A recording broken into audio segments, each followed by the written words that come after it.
I want you guys to guess here. So you have $45,000 currently. You're putting $2,300 a month into your investments, and it's going to grow for 33 years at 7%. What do you think this will turn into? 2.1. Okay, Brigham says 2.1. Juliana, you said 1 million. Yeah. Come on, big money, big money. All right, let's find out who's closer. Whoa!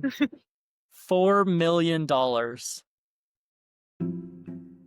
Welcome to Money with Jackson, where I teach you personal finance through real conversations with real people using their real financial scenarios. I'm your host, Jackson Larimer. Now for today's episode. The last couple conversations, we've been dancing around the elephant in the room, which is that you clearly have had a very different viewpoint when it comes to investing. And for anyone that's listening can know, I want to share some of the numbers here. So, Brigham, you've got a retirement plan through work that currently has just under $5,000 in it. And then, Juliana, you also have a retirement plan through work that has about $32,000 in it. And what's even more interesting to me is that, Juliana, you're 4 years younger than Brigham, and you're 25. And I'm like, wow, you're 25. You probably started working full time at 22. So in the last 3 years, you've been saving like $10,000 a year towards this retirement plan. Is that right? Okay. You've been very aggressive in saving and investing for the future. So what about your Acorns account? Did you know that's an investing account as well? I guess so. Yeah, we just kind of, because I thought it was kind of fun. Just every time you swipe your card, it rounds up and invests that. So it was one way that, like, I don't have to touch it. I don't see it. It just goes and does its thing. Yeah. Did you realize that that kind of fun experiment you've been doing has turned into about $8,000 between the two of you? Well, and it's fun too. We started doing the recurring payments. So we paid 15, 20 bucks a week in addition to the roundups, just to like accelerate it and see what because it has the projected return on the app. So maybe having something tangible like that makes me more interested in investing. Okay. So we do have a significant amount of investments already between both of your retirement plans, and then you both have an Acorns account as well that has been growing. When you think of the word investing, what comes to mind for each of you? Risk. It's for me, retirement. Brigham, why did you say risk? I think of Wall Street bets. I think of big money lost, big money gained, gambling, basically. All right. Risk and gambling. That has to come from somewhere. Somewhere in your past, there's probably a reason why you associate investing with risk and gambling. Where do you think that association comes from? I was a child of the 2008 financial crisis and remember things like that happening, like learning the word foreclosure early on before I really knew what it meant. But I was right in that age gap to feel it but not understand it. And so the idea of keeping a dragon's hoard of gold under my bed is sort of, I don't know, something you can touch, something you can see, something that's not in the hands of a firm seems more secure, even when it's even as it's actively depreciating and I'm actively losing my dragon's hoard. Okay, so the thought that, yeah, I know my money might be depreciating, but it's still mine and it's losing less value depreciating than it is if I hand it over to someone else and overnight it's gone. Something like that. All right, thank you for sharing. Let's go to Juliana. So Juliana, you said retirement. Why do you associate investing with retirement? Like, where do you think that association comes from? I guess because all of it is in a 401k, which is for retirement. So I haven't opened up a own investment account. So I'd like to do that. But I guess my only experience is I throw it in and put it in lifetime funds in my company's kind of, I don't know, manager. What would your ideal scenario be as you're thinking about, your family's investing strategy? If you had your way, right, and you got to do it exactly how you want without any input from your spouse, what would that look like for you? I know for me, I don't want to pick stocks. I don't want to really touch it. It's good for I just put the percentage of my paycheck and that goes and it does its thing. It automatically invests itself. I would just want to be hands off. I don't want to deal with the day to day of that. Yeah, I don't want to try my hand at day trading or anything. I just want someone who's a professional who can give me some assurance that like the money's not going to fly away. Does anything come to mind in terms of how much you would want to be contributing on a regular basis? I save 18% of my paycheck.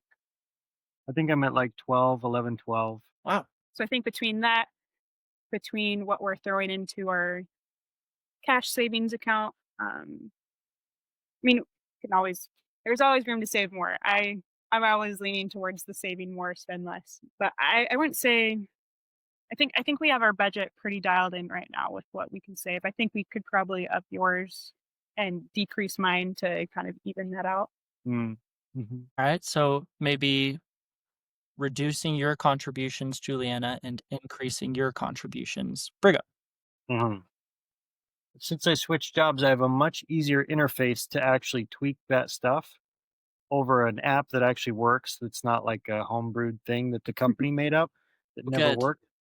So I have a much clearer picture of my like financial snapshot, where all my paycheck is going, how much of it's in taxes, how much of it is being invested. So I can easily change that. I can bump the number up. If we change a couple percentage points, it'll be 200 years before I catch up to $32,000 from 5. So does it make sense to put a big lump into mine and just even those out, and then we can just grow together at that point? Yeah, that's a really good question. I think kind of lies at the heart here of what we're talking about. Would you consider your marriage relationship together to be stable? Like, do you have any thoughts of getting divorced, or you're like, no, we're together for the long term? We're in it. We're in it to win it. Okay. So with that in mind, does it matter whose name is on the account? Hmm. Mhm. It's just been more convenient with work to have 2 retirement accounts. But apart from that, everything is communal. Okay. I want to share what I think is going on underneath the surface here. Because if we just look at the surface level, as long as you're both contributing, it doesn't matter, Brigham, whether your account balance catches up to Juliana's or not. That makes no difference if you're planning to spend the rest of your lives together and, you have a solid marriage foundation. Like, who cares which account you're pulling for? Other than maybe an argument that, Brigham, since you're a little bit older than Juliana, you would have access to those funds a little bit sooner because you'll turn 59 and a half first. But big picture here, it doesn't make a drastic difference. I think what's going on, and correct me if I'm wrong, this is kind of what I'm seeing under the surface, is that we know in the future that eventually things might shift in terms of income, where Brigham, you become the breadwinner for the family, and Juliana, you're, working part-time or at home raising kids. And up to this point, Juliana, you've been pretty aggressive investing for retirement, which is awesome. I think the underlying fear is that if you were to shift back in terms of how much you're working, now the responsibility for investing shifts more towards Brigham. And there might be a fear that he doesn't do that the same way that you have or at the rate that you would want for your family. Is that right in my assumption here? Yeah. Okay. So instead of thinking about individual contribution rates, let's talk about how much you would feel comfortable investing as a family in terms of a percentage or a dollar amount of your total household income. If you add up both of your salaries right now, what is your total household income? See, last year our tax return is around 145. How much of your income do you want to allocate towards saving for the future? And that would include investing for retirement, investing in other accounts, saving for a down payment on a house, saving for grad school, all of that. if we had to choose like a dollar amount or a percentage of your income, how much of that $150,000 a year that you're making would you want to go towards future goals? I don't know. But we have always wanted to live on one of our incomes and save the other. Do you guys have your budget easily accessible that you could pull it up and we could reference it? Yes. Okay. Hey, I recognize this.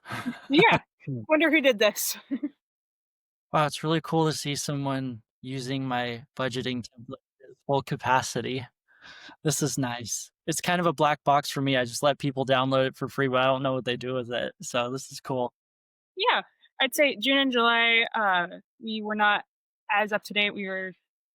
There's a lot of medical stuff going on. So, but everything else is pretty accurate. Can you go to the dashboard page, the first page where we can see a breakdown of all the categories together? Yeah, there we go. So let's see.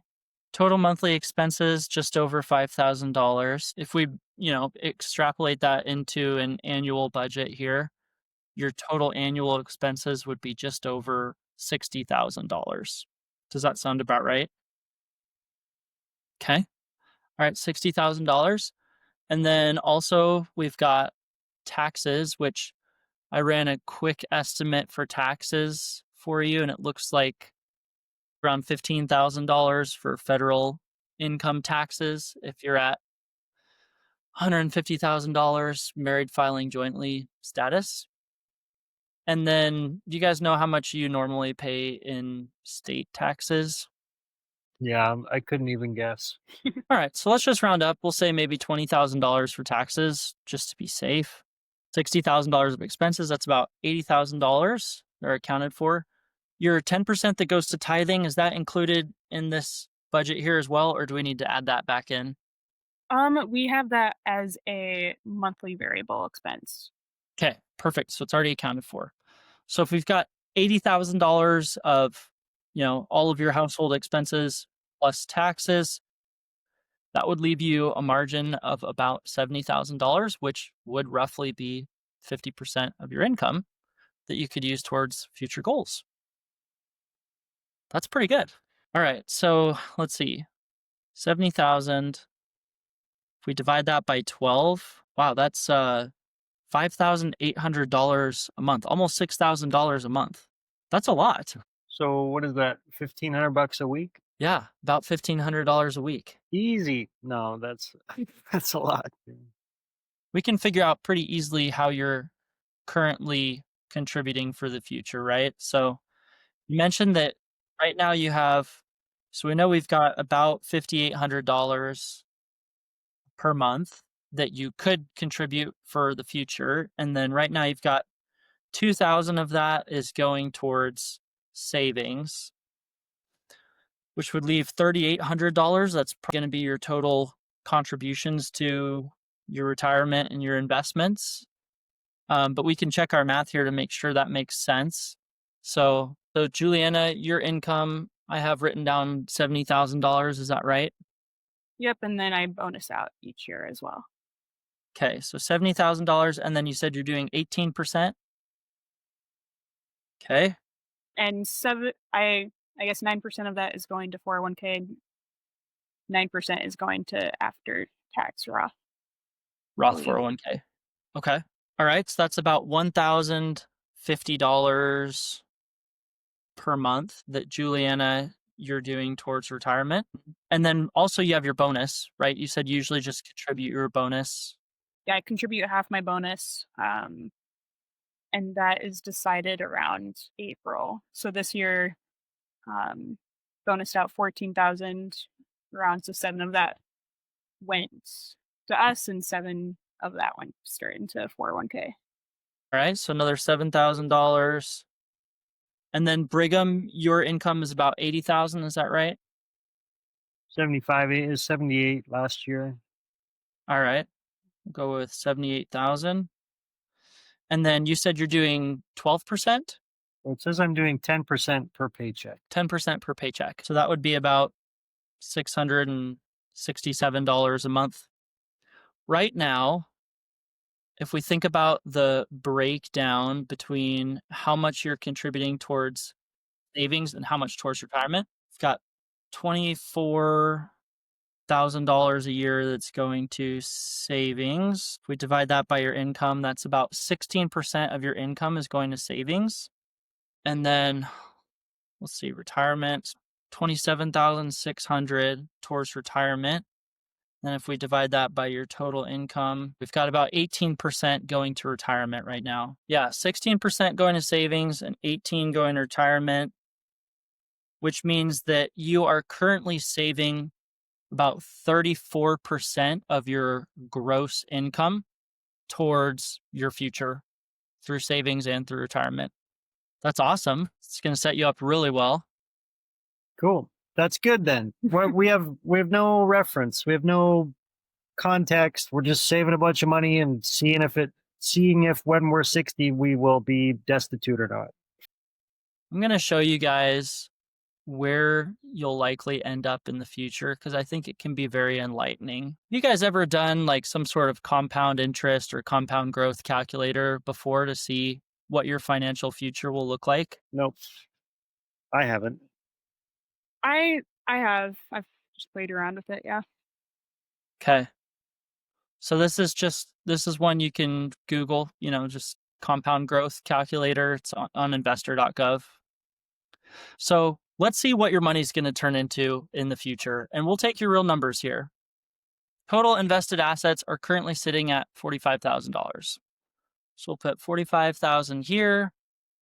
$2,300 a month is what it averages out to for your monthly investment contribution. What do you think would be reasonable for the number of years that you'd be working here? I don't want to work till I'm 67, but should we say 60? 60. Let's say 60. Okay, let's say 60. All right, so that would be, we'll just say that's 33 years. We'll split the difference between your ages here.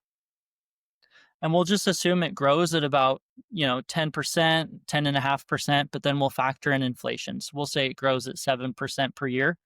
What that's going to give us when we see the outcome will be a number in today's dollars. I want you guys to guess here. So you have $45,000 currently. You're putting $2,300 a month into your investments, and it's going to grow for 33 years at 7%. What do you think this will turn into? 2.1. Okay, Brigham says 2.1. Juliana, you said 1 million? Yeah. Come on, big money, big money. All right, let's find out who's closer. Whoa! $4 million. If you do exactly what you're doing right now, no extra contributions, your investments will turn into $4 million by age 60. Nice. That's 4 times what you guessed, Juliana, and that's double what you guessed, Brigham. Yeah. How does that change your perspective on where you are today? I guess for me, I would love to keep. I feel like I've almost been trying to future make up for the future potential loss of income with me taking a step back. So I don't know if it'd be. I mean, hopefully we can continue to contribute that much. I know realistically they'll probably have to decrease either with daycare or just the one income getting cut significantly. But it does feel like we're in a good starting position. Yeah. I agree with you, by the way. I think there's a lot of sense in trying to front load your investments because later on when you're having kids and your expenses go up, you might not be able to contribute enough. I think that's pretty sound logic. What about you, Brigham? How does it make you feel in terms of what you're doing today? Do you think you're doing enough, not enough? It makes me wonder how much more we could cut and how much more we could put into investment. It doesn't make me think like, oh, well, we could do with less than that because we're doing it right now and it's not super painful. It's not painful at all. To like cut that money out of our budget. We could do with a little bit of pain and we could bump that number up. But also, does it make you feel like you can like let go of the reins a little bit? Like does that ease your anxiety at all that like we're on the right track? It does feel reassuring to hear that we're on the right track. When I found out that he did not check the box around 401k. That was It was game over. It's like, it's too late. We'll never recover from this. We'll never. Picturing like throwing your laptop against the wall, like, what are you doing? That was not a fun conversation. So I guess I've just been holding on to that fear of like, okay, like, what if I unknowingly didn't check the box or something like that? I want to give you some things to quantify these numbers here to make it feel a little more real. Have you ever heard of safe withdrawal rates or the 4% rule? Okay. It's more of like a rule of thumb. It's not a hard and fast rule, but the basic idea is that at some point in the future, you're going to shift from active income, meaning working a job every day to earn money, to passive income, meaning living on your savings and investments. There's something called a safe withdrawal rate, which is the amount of money that you can pull out without depleting your investments so that it's replenishing itself over time and it lasts for the rest of your life. The typical rule of thumb is about 4%. A 4% safe withdrawal rate on $4 billion would be $160,000 per year. So think about right now, you're living on about $80,000 a year if you include taxes. And based on your current trajectory, you could double your lifestyle in retirement. You could spend twice as much money as what you're spending right now and never run out of money. That'd be And live nice. forever. Yeah, pretty sweet, right? I want to give you some action items for next week, and then I'll talk about where we're going to go from here. This week, in your weekly financial conversation together, I want you guys to make some decisions. The first decision that I want you to make is how much you should be contributing towards your cash savings for goals like graduate school, down payment on a house, vacation, etc., and how much you should be contributing towards investing. So retirement mainly right now, but maybe also some taxable investments as well. Come up with a goal together that you think sounds reasonable. And that can either be a percentage of your income or it can be a number, right? Maybe you want it to be, we're going to put $30,000 a year towards cash savings and $40,000 towards investments, just as an example, based on how much you're currently doing of $70,000. Once you come up with that, then invitation number 2 is I want you to talk about the investing and decide how much each of you needs to be contributing right now to hit that number, right? So right now, Juliana, you're doing 18%, but actually way higher than that because you're also putting 50% of your bonus towards your retirement accounts. Brigham, you're doing 10%. And I think what could really help strengthen this area of your financial relationship is if, Juliana, you feel that reassurance that you can trust Brigham, that if you were to step back from work and go part-time while you're having kids, he would be taking care of the investing piece for your family. And then I think Brigham, most likely what you need is some reassurance that, hey, if we are hitting our numbers, it's okay to spend the other money and have fun and go on vacation. And it's not going to be this thing where it's like, okay, we're putting in 15%, but next year it needs to be 17%. And now it needs to be 20%. It's like, no, let's draw a line in the sand. And as long as we're hitting our numbers, then we both feel good about that and we can spend money guilt-free. Yeah, that sounds good. Because Okay. it seems like we're just in the dark, kind of just blindly. It's hard to know what to do when you're not a professional. Okay. But it felt like anytime we would go on a trip or we'd buy tickets to go visit our families or anything, it was like, oh, we're taking money out of our retirement to do this. If we set a firm number and we know that the investments are taken care of, then we can have less guilt when it comes time to, make a large purchase.